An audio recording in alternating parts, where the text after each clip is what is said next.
Hey everyone! Welcome to our Perfect 10 episode, which is, of course, part of our opening for the fourth year of the City Show now that we are celebrating our 24th season.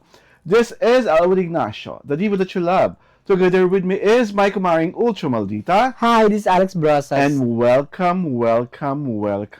At syempre pa, para sa ating easy round, hindi na talaga magkamayaw ang kilig at marami talaga ang tuwang-tuwa sa patuloy na sweetness na pinapakita ni na Riza May Dizon at ni Bimbi Yap sa Eat Bulaga. Kasi lately, guest na naman si Bimbi Yap sa Eat Bulaga at sa opening number na ginawa nila kung saan kanilang ina-out isang Billy Joel classic na Uptown Girl, parang nakalinya lahat yung mga host.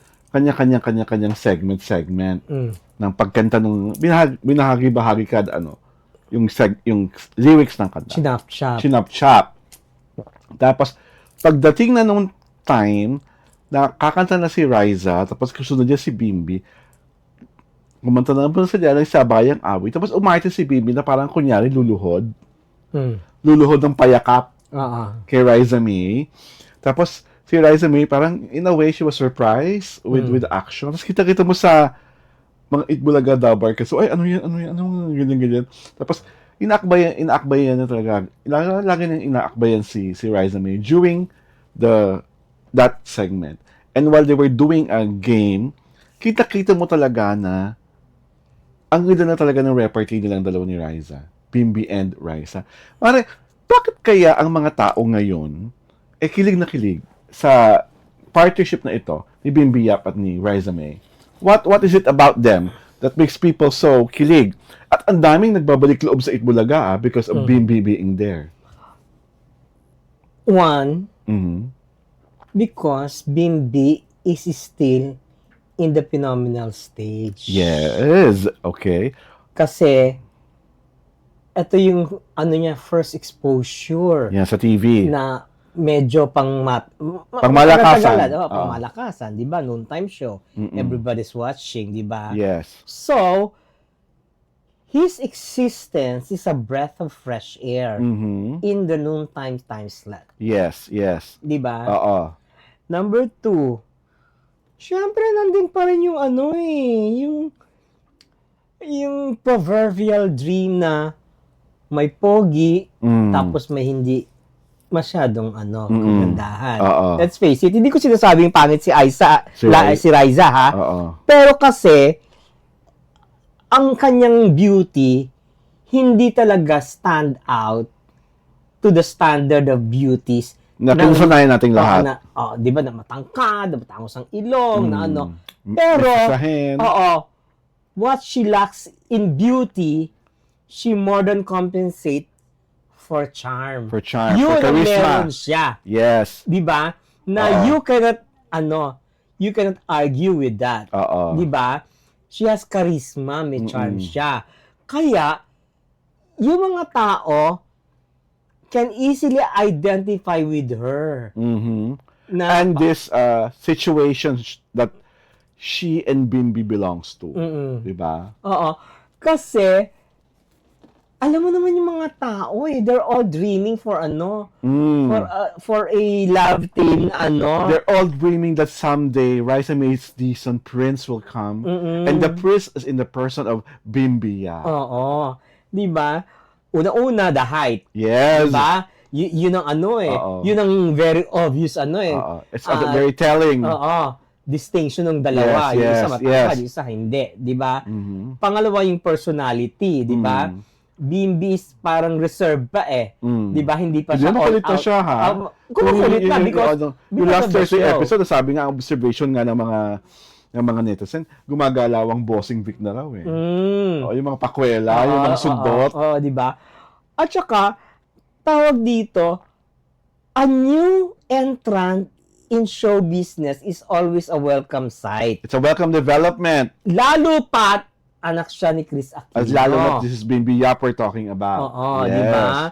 So, people have high hopes kay Bimbi. Yes. Di ba? Oo. Kasi, dala niya yung Aquino. Never mind the Yap. Di ba? Kasi, sports lang naman yung ano ng tatay niya, di ba? Oh. Pero kasi, the overbearing fact na is, he is an Aquino. Di ba? Yun ang doon, yun ang point of comparison. Di ba? Pangatlo, pang-apat. Pangatlo muna. Pangatlo, Bimbi is a cut above the rest among new hosts because he's very intelligent,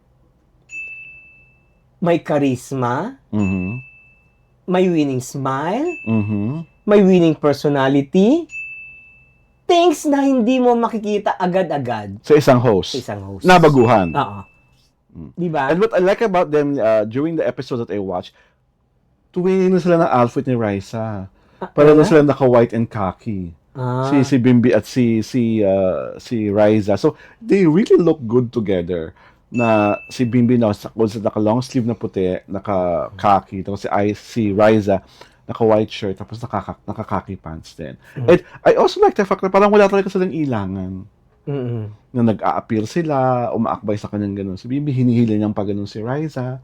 Tapos minsan, parang nakapatong siya sa shoulder ni Raisa. Parang mga ganun. So,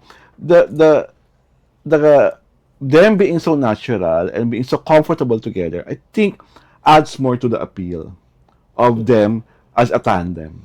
At saka, alam mong sila nag-aangatan pataas. Yes. Kasi, si Raisa, she knows na Bimbi needed help. Kasi, baguhan eh. Okay, and without Raisa telling it, because of Bimbi Yap also, nag-research ang kanyang karera. Bumongga. Naramdaman ulit ng tao si Raisa. Because prior to Bimbi being part of Eat Bulaga, parang Raisa was just one of those. Parang okay, she's there, she's the babaeng maliit, she's still kwela, she's still charming, but having Bimbi in the equation, nakatulong rin para mas maging mapansin palalo si Raisa. Parang, natanggap na ng mga tao, ganyan na lang siya. Wala na yung ibang patutunguhan pa. But when Bimbi came along, people saw the potential. People see the potential na, uy, pwede itong gawa ng pangmalakasang love team, pwede itong gawa ng pelikula, pwede itong gawa ng TV show. Tsaka si Bimbi kasi, he has an image na elitist. Yes. Pero, pangmasa at the same time. Yes. Diba? Kasi there are elitist. Yes. Diba? And masa-masa lang. Yes. But, he is not... And there are some elitists who's trying so hard to be masa, pero lumalabas pa rin yung pagiging elitist nila. Pero ito kasi, pumababa si Bimbi sa level ng masa. And that's very good. So, totoo lang. Diba? So, it speaks so much of how Chris Aquino reared him and how much Chris wants his son to experience real world. Tsaka, alam mong si Bimbi, he is a virgin in all aspects. True. He is a neophyte in all aspects. Diba? He is a greenhorn. Yes. In every aspect. Yes. Kitang-kita mo yon. Yung kanyang genuine personality, it's very obvious. And that aspect of him makes him more adorable, makes him more watchable, and you really look forward to what's going to happen next. At saka, given his personality, he has become the standard by which teens of his age are measured. Yes. Siya yung naging basihan na, tall, chinito, maganda ang background, maganda ang breeding. Young men of their early 20s should emulate, idolize, and make inspiration. Walang bisyo, di ba? Yung ganon, mapagmahal sa magulang, sa ina. Sa kuya niya. Oo, di ba? Yung ganon. Di ba? So, now we really understand why there's a clamor for maybe, and we really understand why people are hooked once more to them together sa Eat Bulaga. And I think that's the reason why yung mga iba ay gumagawa ng eksena, di ba? Para matabunan ang papaakyat ma-eclipse. Di ba? Baka may ma-eclipse di ba? Kaya, dinadown na nila agad yung isang bahagi ng equation. Ngayon, ang mga tao haling na haling. Di ba? And aminin naman at hindi, and I know that the people from Itbulaga are very intelligent. Alam mo, They will maximize this. this I foresee. Magkakaroon ng commercial yung dalawa. Yes! Di ba? Nafa-foresee ko yan kasi both are maganda image. Yes. It's just a matter of what pitch they will And who is the product na unang-unang magagamble sa kanilang dalawa as kasi as endorsers. Both are in the upswing. Di ba? True. Talagang there is no way but up. Yes. Sa dalawang yan. Oo. At dapat po muna pansinin nyo na pala kaming all black, di ba? O Lenny Paras, ayan ha.